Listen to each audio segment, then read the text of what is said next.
नमस्कार जय जगन्नाथ चलन जाना एक एजुकेशन खबर 50,000 शिक्षक आंदोलन देखु भुवनेश्वर ठारे लोयर पीएमजी रे 50,000 शिक्षक दिन राति आपणकर पड़ी रही गत 2 दिन शुक्रवार शनिवार आपणकर आंदोलन रे व्यस्त रही शिक्षक माने मिलित प्राथमिक शिक्षक संघर महाआंदोलन गांधी मार्ग देखा मिली 50,000 रु ऊर्ध्व शिक्षक शिक्षयित्री शुक्रवार दिन धारणा नारा देइछन्ति 42 ग्रेड पे दाबी शिक्षक माने दुईटी दाबी उपस्थापना कर मूल दरमा आपणकर अपग्रेड करी 42 ग्रेड पे प्रदान सेहीपरि ठिका नियुक्ति उठाई 6टी नेशनल इंक्रीमेंट प्रदान करिवारे विधान सम्मुख में आंदोलन करछन्ति हजार हजार शिक्षक शिक्षयित्री माने प्राथमिक स्कूल शिक्षकों को 42 ग्रेड पे आधार रे दरमा दियो एथिसह 2001 मसीह कार्य करुवा समस्त प्राथमिक शिक्षकों को 6टी नेशनल इंक्रीमेंट प्रदान एपरी दाबी करी हजार हजार प्राथमिक शिक्षक गांधी मार्ग में बसिचंती राज्यर सबु जिलूर आसीथिबा शिक्षक शिक्षयित्री मानकर धारणार बसिचंती दाबी पूरण न हेबा जाए स्कूल जीवनी बोली समस्ते कड़ा चेतावनी दे सारी अन्यपटे स्कूल रे पाठपढ़ा जेपरी समस्या न उपुजे सेथिपाई चिंतार विद्यालय और गणशिक्षा विभाग एतिकी नुहे शिक्षकों आंदोलन को नहीं विधानसभा मध्य उभय विरोधी दल सरकार को घेरी प्राथमिक महाशिक्षक संघ नूतन पेंशन आंदोलन आह्वान रे सारा राज्य हजार हजार शिक्षक ट्रेन बस जोगे भुवनेश्वर आसी पहुँचिले कोरापुट नवरंगपुर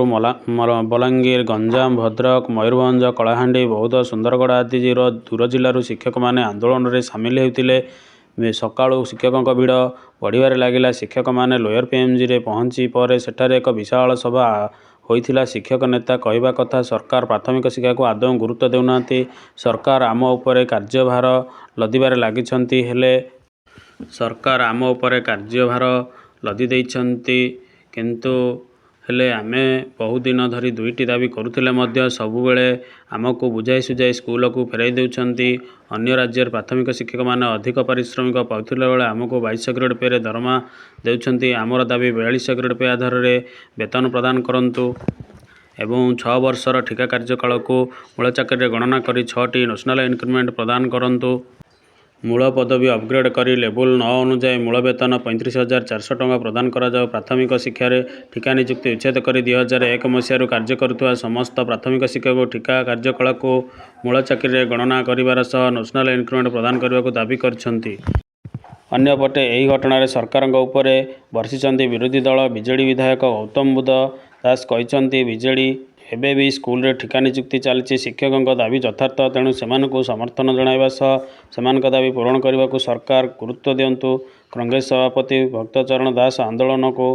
शिक्षक मानक समर्थन करछन्ति सरकार तुरंत शिक्षकों समस्या को समाधान करंतु कांग्रेस विधायक आपणकर पवित्र साउटा कहते शिक्षार मान वृद्धि करने को सरकार चेष्टा करंतु प्रत्येक शिक्षार जेपरी शिक्षक जेपरी अधिकार पाइबे सेथिलागि सरकार दृष्टि दियंतु विजय विधायक बाबू सिंह कहते आमर सरकार 1.5 वर्ष है सरकार करी आसीचु तेबे सेमाने कौन पाई 24 वर्ष है राजरास्ता बुलुथिले शिक्षकों दाबी प्रति सरकार सचेतन अछंती सेमानंकर दाबी किपरि समाधान हेबो सेथिलागि आमे ध्यान देउछु संघर आवाहक आपणकर रामलाल पटेल विक्रम रथ पद्मलोचन नायक अजय दल प्रवीण कुमार दास उत्तम दास सुनील कुमार प्रधान सुधीर प्रधान संतोष साहू प्रशांत महापात्र सुशांत कुमार बेहरा बंकिम चंद्र सागर प्रमुख नेतृत्व नहीं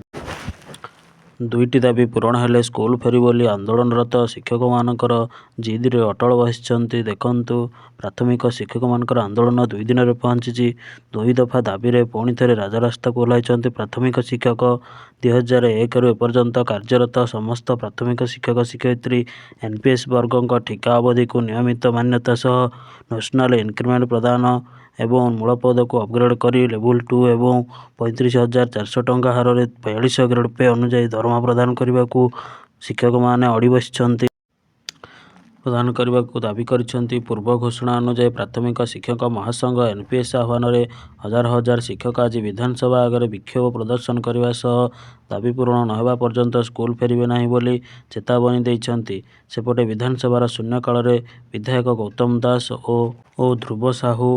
ଆପଣଙ୍କର ଗୌତମ ଦାସ ଧ୍ରୁବ ସାହୁ ପ୍ରାଥମିକ ଶିକ୍ଷକ ଆନ୍ଦୋଳନ ପ୍ରସଙ୍ଗ ଉଠାଇବା ସହ ଦାବି ପୂରଣ କରିବାକୁ କହିଛନ୍ତି। ମହାସଂଘ ପକ୍ଷରୁ ଅଭିଯୋଗ କରାଯାଇଛି ଯେ ଦେଶରେ 22ଟି ରାଜ୍ୟରେ ପ୍ରାଥମିକ ଶିକ୍ଷକଙ୍କୁ 35,400 ଟଙ୍କା ତାଠାରୁ ଅଧିକ ଏବଂ 42,000 ଗ୍ରେଡ୍ ପେ ହାରରେ ଦରମା ମିଳୁଛି। ଓଡ଼ିଶା ସରକାର ସର୍ବନିମ୍ନ ଦରମା 5,200 ଟଙ୍କାରୁ ଓ 2,200 ଟଙ୍କା ଗ୍ରେଡ୍ ପେ ଅନୁଯାୟୀ ଦରମା ଦେଉଛନ୍ତି। 2017ରୁ ଶିକ୍ଷାଗତ ଯୋଗ୍ୟତା ମାଟ୍ରିକ ସିଟରୁ ଯୁକ୍ତ 2 ସିଟିକୁ ଉନ୍ନୀତ କରାଯାଇଥିଲେ ମଧ୍ୟ ପଦବୀ ଅପଗ୍ରେଡ୍ କରି ଯୁକ୍ତ 2 ସିଟି ହାରରେ ଦରମା ପ୍ରଦାନ କରାଯାଉନାହିଁ। ରାଜ୍ୟରେ ସରକାରଙ୍କ ଅଧୀନରେ ଅନ୍ୟ ବିଭାଗର ଯୁକ୍ତ 2 ସିଟି ଯୋଗ୍ୟତାଧାରୀଙ୍କୁ ଆପଣଙ୍କର ଦରମା 29,400 ଟଙ୍କା ଏବଂ 28 ଗ୍ରେଡ୍ ପେ ହାରରେ ଦରମା ପ୍ରଦାନ ସହିତ